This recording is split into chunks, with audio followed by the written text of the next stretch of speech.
evening, everyone. I am Iris Bonet. I'm the academic dean here at Harvard Kennedy School. It is my distinct honor to welcome all of you to a very special evening here tonight, where we will have Professor David Gergen of the Harvard Kennedy School in discussion with our guest of honor, Professor Klaus Schwab, the founder and executive chairman of the World Economic Forum. They will talk about a small topic, namely how to improve the state of the world. Before I begin, let me also thank those who have made this event possible here, the Institute of Politics, the Center for Public Leadership at the Kennedy School, and the Office of the Provost at Harvard University. I'd also like to express my thanks to three particular individuals, Dean Elwood, David Gergen, and Paul Smyk of the World Economic Forum. Thank you very much. The Kennedy School has and has had for a long time very close ties with the World Economic Forum, and we're very proud of this partnership. In fact, let me also welcome another group which is here tonight, the young global leaders of the World Economic Forum. They're here for an executive program on global leadership and public policy for the 21st century, a program that I'm the faculty chair of. These are a group of incredible young leaders under 40, selected by the World Economic Forum for their accomplishments in life, but maybe even more importantly, for their contributions in the future to make the world a better place. With that, let me introduce David Gergen. David Gergen is a professor of public service here at the Kennedy School and also the co-director of our Center for Public Leadership.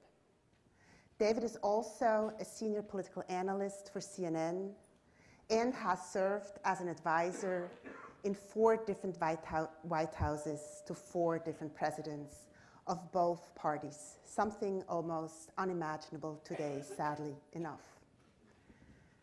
David is a wonderful colleague here at the Kennedy School and inspiration to our students here and on TV and on the many non-for-profit boards that he serves. He serves for Teach of America and many, many others, City Year, many others. He's also the recipient of 24 honorary degrees. We're delighted to have both of you here tonight, and I'll turn over to David to introduce our guest of honor, Klaus Schwab. Thank you. Well, thank you. Thank you, Iris.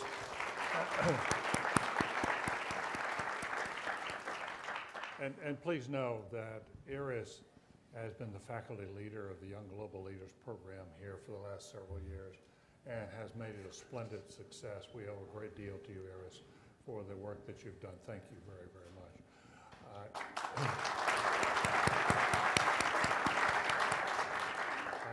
Klaus, you've built this Young Global Leaders program. You wanted to bring it here to the Kennedy School. Are there young global leaders who are here? Could you please stand just for a moment? We can celebrate you. Please, thank you.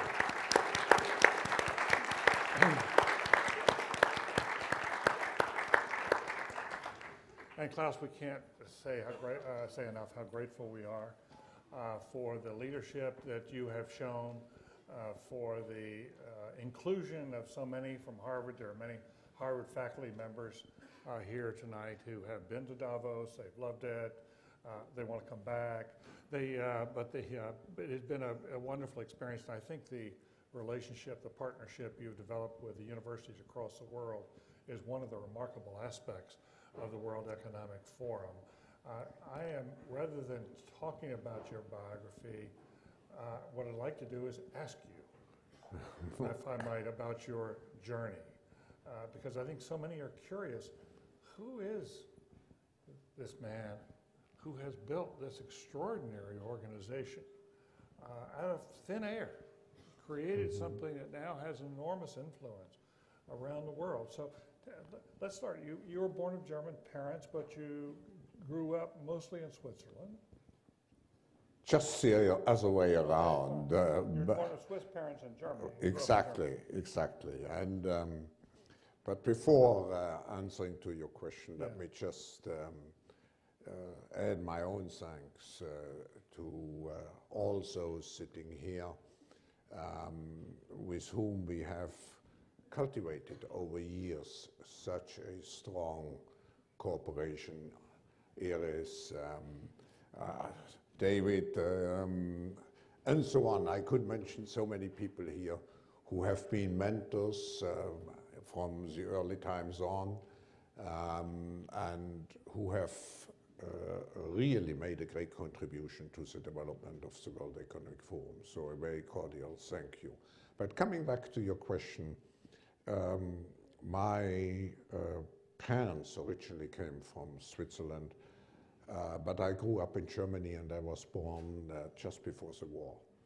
And I was quite lucky because I was not directly affected by the war, but what left a great impression on me was the fact that I lived through some bombardments. I went to school when most of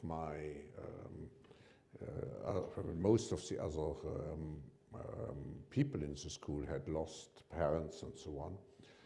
So my first important step in my journey was that after the war, when everybody had lost its national identity, particularly a German identity, I got engaged very much in the German-French youth movement, which was very essential. And I actually chaired this movement for quite some time. Mm-hmm. And then I did my studies in Switzerland and became an engineer, mechanical engineer.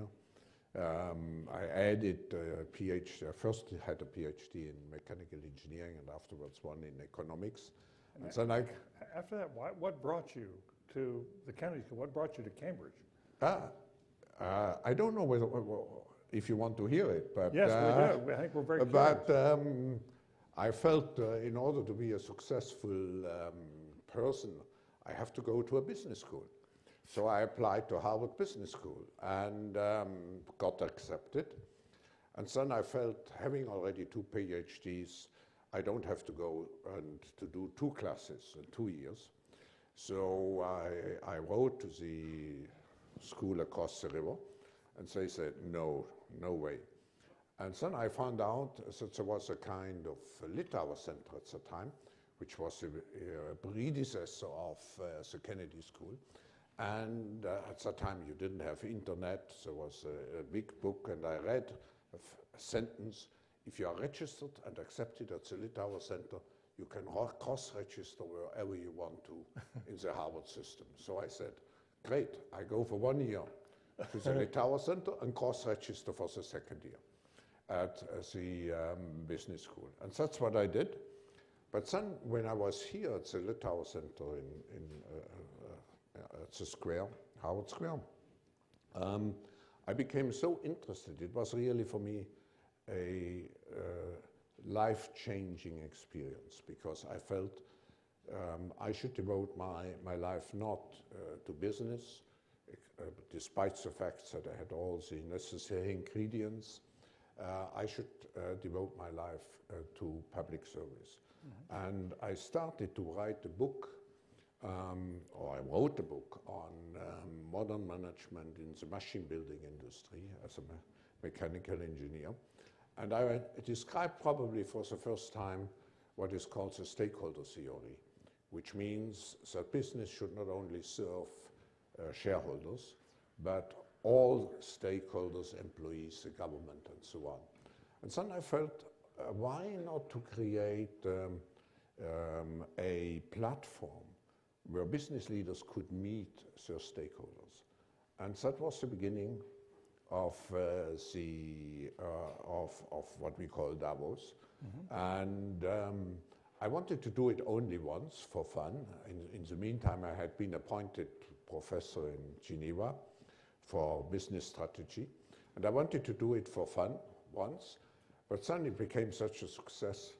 So I never would have thought how it develops and so on.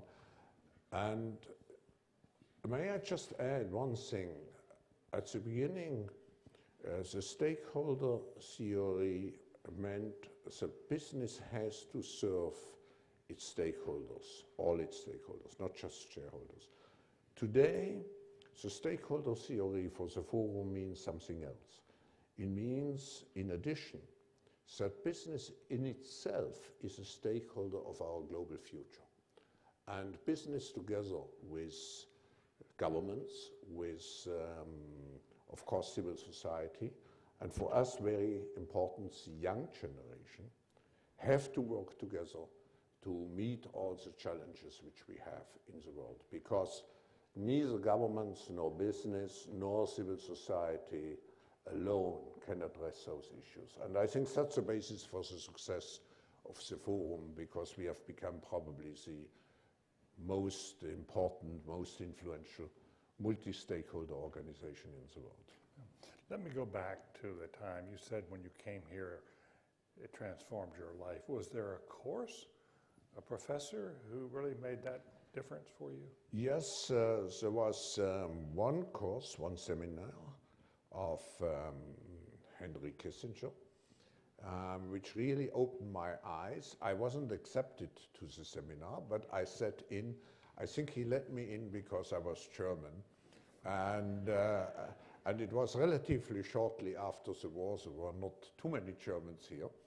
And this created a friendship which has endured until today. And you know, Henry has been several times in Davos.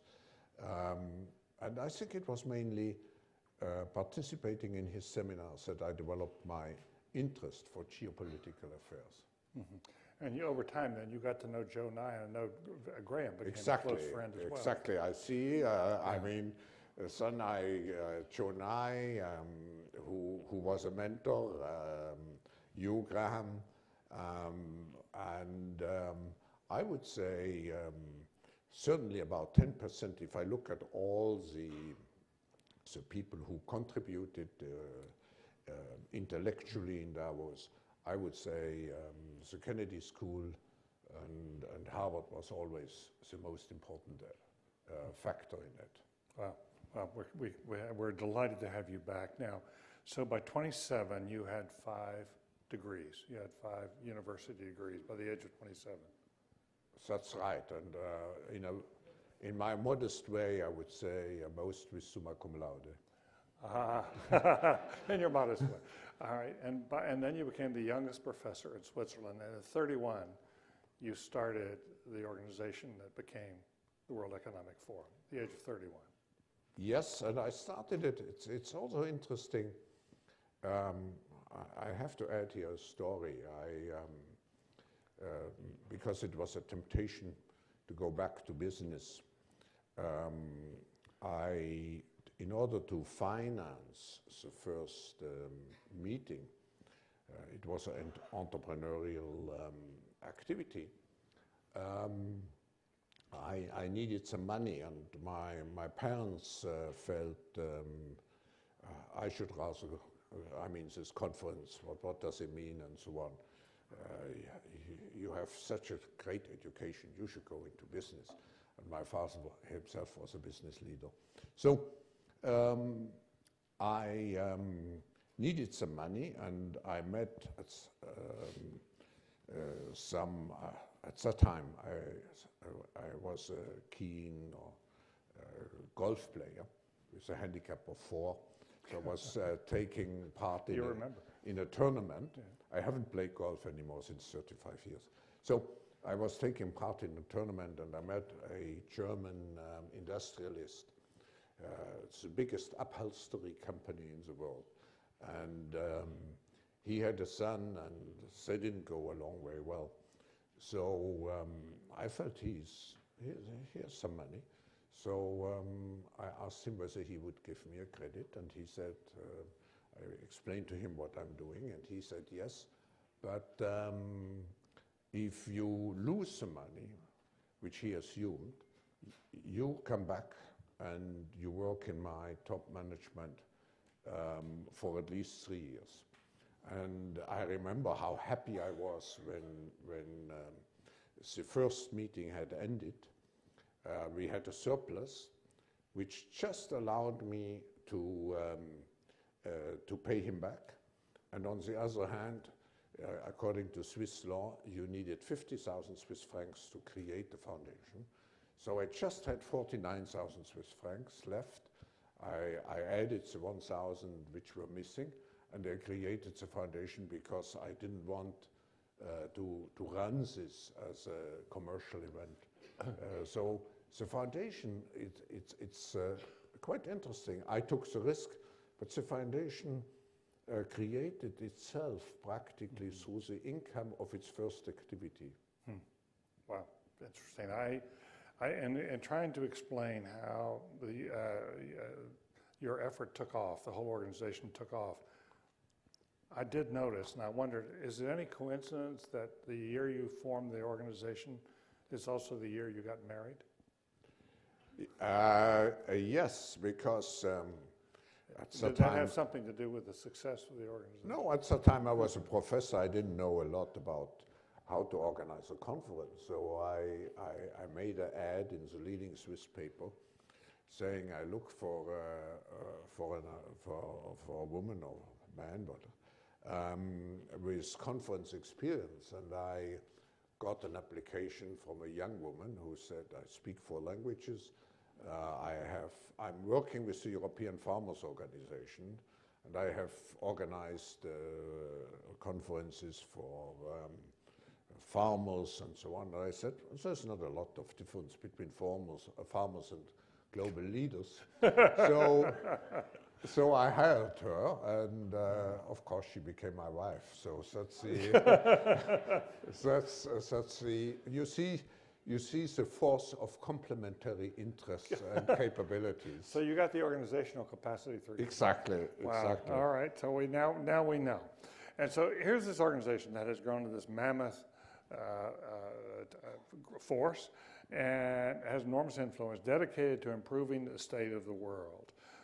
What is the state of the world today as you see it? I would say, first, you could be relatively pessimistic when you look at all the issues we have to deal with simultaneously. Mm-hmm. And sometimes I have the feeling the change is so fast that we have lost the capacity to deal with the change. And in addition, having the crisis and coming out of the crisis, we are much too much backwards oriented or crisis management oriented and do not have a time left really to shape our future. That's maybe where the forum is coming in. So you could be pessimistic, but when you look back, and I just take the year 71 when the World Economic Forum was created, and just think for a moment. We had at that time, we had 4 billion people. Today, a little bit more. Today, we have a little bit more than 7 billion people. And at that time, we had 2 billion who were living, let's say, in poverty, however you define it, according to UN standards and so on. Today, you still have 2 billion people around living in poverty. So you could say, what shame, we haven't made progress. But actually, we integrated about 3 billion people into, we made some global consumers, we gave some jobs and so on. So economically, we have done, there was great progress made. If you look politically, in 71, most of the countries were dictatorships, the whole of South America. Even in Europe, I remember Spain, Greece, and so on. So if you compare it today, I mean, the degree of freedom you have despite the countries we know of, I think humankind in those 40 years has made economically and politically progress. And we can be proud of those achievements.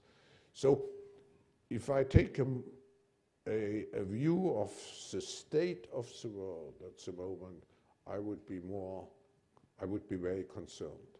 If I look at the progress which has been made. I believe in human nature to overcome those challenges, particularly through collaboration, and to continue the way of progress. So am I right to interpret that as saying, if I just could look ahead, I would be pessimistic, but because I can look back and see how much progress, that gives me encouragement, despite what I see out in front of us? Yeah, yeah. You have written that economically, we're going through epic transitions.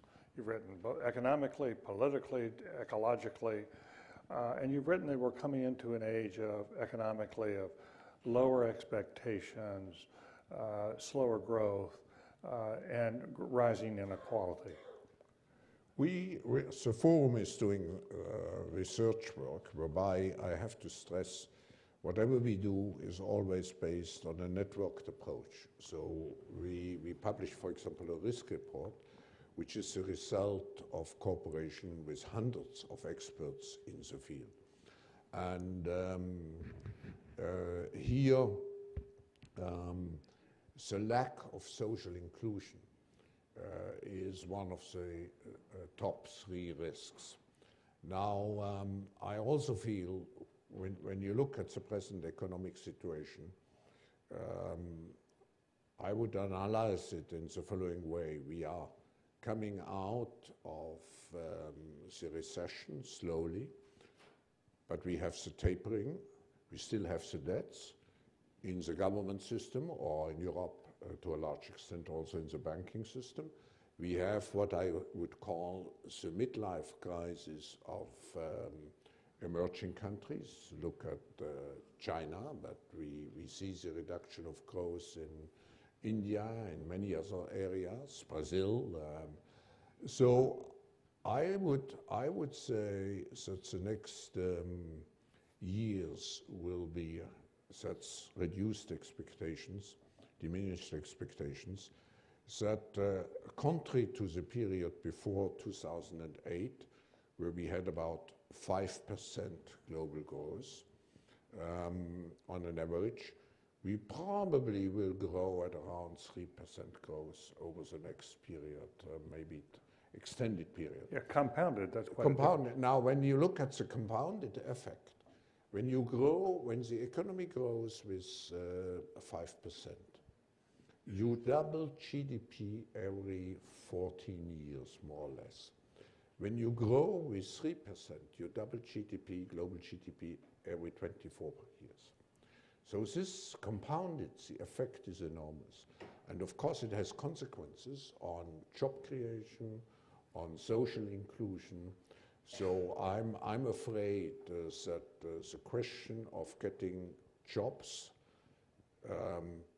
and reducing the gap which we have socially will be the major issues to be addressed by politicians, but also by business leaders and by society as such. One of the consistent themes in your work has been that many of the changes coming have a bright side, but they also have a dark side. Technology, one of the debates at Davos this year was whether robots, artificial intelligence, driverless cars, all the rest, are going to produce a higher standard of living for some, but cost the jobs of many others. I would say this is now a general fear, because even if you look at the percentage of wages, salaries in GDP, you have a trend downwards, which means were jobs which were usually at the base of what we call in German the Mittelstand, the middle class, are more and more eliminated. But this has a number of consequences. We lose also here, if an economy wants to grow, it needs the necessary demand. And the demand has to come mainly from the middle class. I see already, I take Geneva, for example. In Geneva, see all the magazines, for example, which serves the middle class, with let's say good products, but not luxury products, are disappearing. And what you have are those magazines with very cheap products from Asia, and then you have the luxury products. So this middle class issue and its societal consequences, its consequences on even on democracy, I think will be a major issue with us for the coming years. Do you think the elites are willing to do what's necessary to really close the gaps on inequality? You deal with elites all over the world. I would say, to a certain extent, if you look at the rise of philanthropy, of the notion of philanthropy, I mean, that's elites giving back to society. And I have a good example here in the room. Elites giving back to society, that's one way. But you know that many countries now are looking again at using the tax systems to create a better or to reduce this increased gap between high earners and low-income earners. Are you worried at all about the populism that's arising in many countries as people they're coming up in the streets because they have no chances in life. They live with authoritarian governments, are held back, and they're pounding on the door from one country after another. Yes, we see it in Europe. I see it also in this country when I turn on television. I mean, I would say populist arguments become mainstream, and I feel probably based also on the crisis, what we see, we develop a kind of bunker mentality, which means, which has two consequences. First, we don't want, so many people don't want to hear anymore what's really going on in the world. You just look at your own interests. And second, you become more egoistic. And actually, if you become more what? Egoistic, selfish. Yep. And actually, if you look at our world of today, the big challenge we have is to develop different levels of identities. That's my concept. You need a local identity because you need your roots. You certainly have a national identity. In Europe, we even have a European identity. And finally, you need today, because we are in an interconnected global world, we need, in principle, a global identity. But instead of trying to accommodate those 4 different levels of identity or 3 different levels of identity, people are now again seduced to play out one identity against another one. I mean, we just went through a popular vote in Switzerland where, let's say, the key was we don't want to have anything to do with those Europeans. We want to be Swiss and we want to preserve our Swiss identity.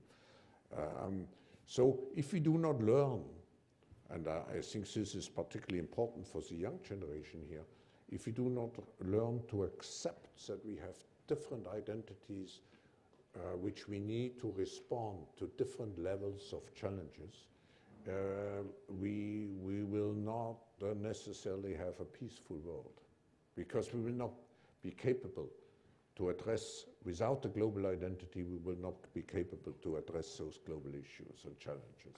And do you think the younger generation needs to be a much more global generation? No, I think the older generation should be a much more global generation, because what is fascinating, we have here the young global leaders, but the forum has also developed a community of global shapers. leaders between 20 and 30 years old, and we are now represented in 320 different cities. And when I'm traveling, I'm always meeting the shapers. Yesterday evening, for example, in Washington. And I'm always amazed. I would say everybody who has a depression should go and have a meeting with the global shapers. Yeah. Much better than any psychiatrist and so on. Yeah. Because you come out, you believe again in life, you are optimistic, you are global, you are forward-looking. So my hope is, my intention is to integrate much more the young generation into what we are doing. And that's what we are trying to do with the young global leaders and also with the global shapers. In judging countries, I'd like to come back to that in a few moments. You've written that in judging countries' economic performance and where they're heading, it's much less important to measure GDP than it is to measure the degree of innovation. That innovation is the driving force. How does one encourage that in societies? First, just to come back to the basic argument, we went through several phases. We had developed countries and developing countries, but then we spoke about underdeveloped or industrialized countries. We use emerging countries. I was in a commission of the UN which had to decide whether a country belongs, so it was a more neutral language, low income, middle income, or high income country. I think the future we will have a differentiation which will be very simple between high innovation countries or even areas and low innovation countries, because it will be innovation, creativity, which will become the driving factor. The traditional competitive advantages like low cost, low labor cost and so on will play less a role. Just see the increase of labor costs now in China and so on. So the capability of a country to be innovative will determine its economic success. Now, what does it need for innovation? Of course, rule of law, an entrepreneurial spirit, an enabling environment. And that's why I'm a big believer in the capability of the US to preserve a certain superiority, because it's a country which is which offers the most enabling environment for entrepreneurs. Mm-hmm. What other countries would you put in the high innovation category? I would say Switzerland. Certainly, and then you have to, it's probably less because it's the enabling environment which has to do a lot, not only with a national backbone, but with what's happening regionally. Mm-hmm. Look at the difference in the states between here and some other, let's say, areas. In Europe, you find places like Berlin, you find places like Malmö, you find Israel, and so on. So China and Japan. Coming up, you find in China, of course, you have certain systems which are less prone to develop this or to provide this environment you need to succeed. And what is, I think what is one of the main differences, if I look at Europe still and the United States, is when you create something as an entrepreneur in the States and you fail, okay, you have failed, you do it a second time. and you are nearly a hero if you do it a second time. If you fail in Europe, you are a failure, and you are regarded by society as a failure. So I think that's a big difference. So for those who bet on China, could India well be the surprise, given its innovative spirit? No, I find, I mean, again, looking at our young global leaders in China, at our global shapers in China, you find, despite an environment which is not as enabling as in the States, you find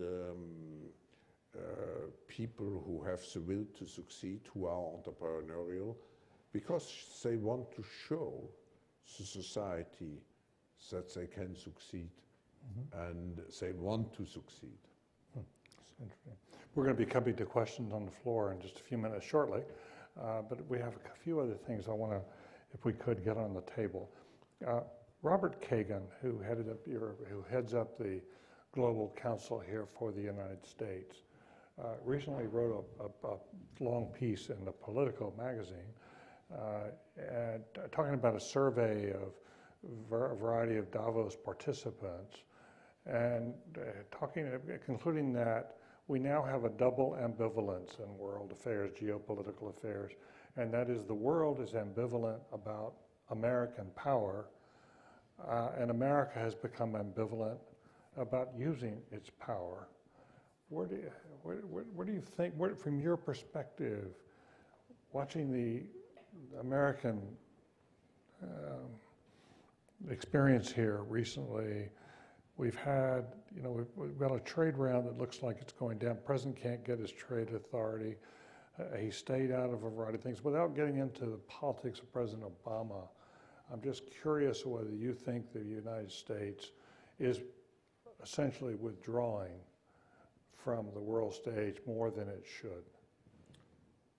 First, I just happened to have breakfast with him this morning. And with the president? No, not with, no, he's still in Europe. Oh, yeah, right. With Kagan. And, with Kagan. Professor Kagan. Yeah, Oh, with sorry. Professor Kagan. And of course, we had an interesting discussion on those. Yes, I'm very curious on about those that. issues. First of all, when we look, I think there's now even a new situation which has developed with Ukraine.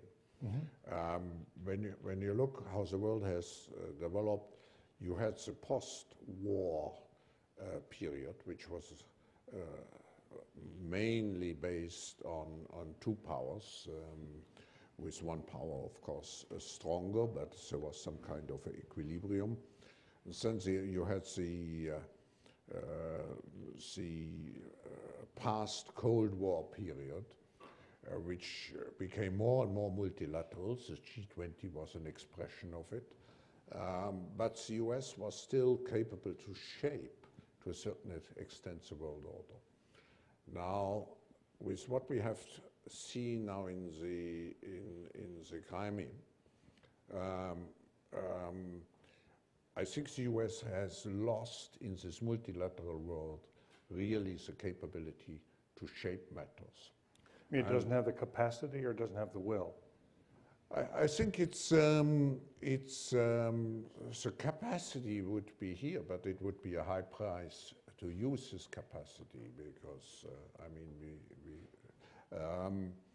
but what I feel, we speak too much. If I look more at the future, we should not argue so much in national terms, US versus Europe. By the way, I was very encouraged by the speech of the president yesterday because it showed a willingness to assume global responsibilities again.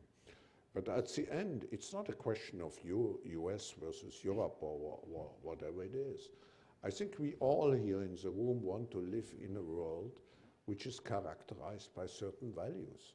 And maybe we are too much used to those values, like the capability of free speech, human rights, democracy, and so on and so on. So instead of speaking about US versus Europe or whatever it is, we should go into the direction of a coalition of countries based on the same values. If we do not achieve such a situation, those values will be eroded. And so it's not only, let's say, hostile forces in the world who want to erode this value. I think also internal forces, like the impact of technology, of the media on democracy, are also eroding those forces. So we should create again a coalition to defend the fundamental values on which our societies are based. Do you worry at all that we've become very good at giving voice to our values, but not very good at living up to our values? We heard a very fine speech. We've heard very fine speeches from Western Europe, Western leaders about Ukraine, and yet this president's own former Secretary of Defense, Bob Gates, wrote yesterday that the Western response to the Crimea has been anemic, quote, anemic. Yeah. Do you worry about the gap between rhetoric and action? Yes, but you have to confront here a situation where actually the price to act is so high, so destructive potentially, that even if you want to defend certain values, at the moment at least, the rational approach dictates you that there are limits of what you can do. And that brings me back to my original point. The US has lost, contrary to what we have seen in the past, the capability to shape in a substantial way what's happening in the world. Except being the voice, maybe not the enactor, but the voice for certain fundamental values which are dear to probably to every American and to every European. You come back regularly in your conversation, and you've shown that in your own actions at Davos. You're placing an enormous amount of faith now, an enormous amount of your personal and emotional investment in the younger generation. It's really striking. You've got young global leaders, you've got the shapers, you've got the young pioneers, you've got the social entrepreneurs through the Schwab Foundation and your wife Hilda. You're one of the leaders of the older generation that's really showing this is where we must have to put a lot of our bets. And I'm curious, you've really focused on that. I'm curious why. Yes, I mean, you just have to think about the fact that the median age is 27 years in the world. And then you can go to some African countries where it's probably closer to 20 years. So we all have to, the older generation, in some way, in what we are doing, we have to take into account the interests, the expectations of the younger generation. And when you look what's happening at the world at the moment, we have a tendency to solve or to, maybe we have become so egoistic and so spoiled in quotation marks that we have a tendency to solve the problems on really at the disadvantage of the next generation. Look at our social security system. Look at probably how health systems evolve. Who will pay for it? The next generation. And we have the illusions that, yes, we have accumulated debts which are now, depending on whether you look just at government or you include the social systems and so on, you speak about 100 to 300% of GDP. Someone will have to pay for it. That do not go away. So are we ready, the older generations, to pay for it? Or do we just think, oh, let's leave it to the next generation? And so I come back to my point. With a economy which has a slow growth,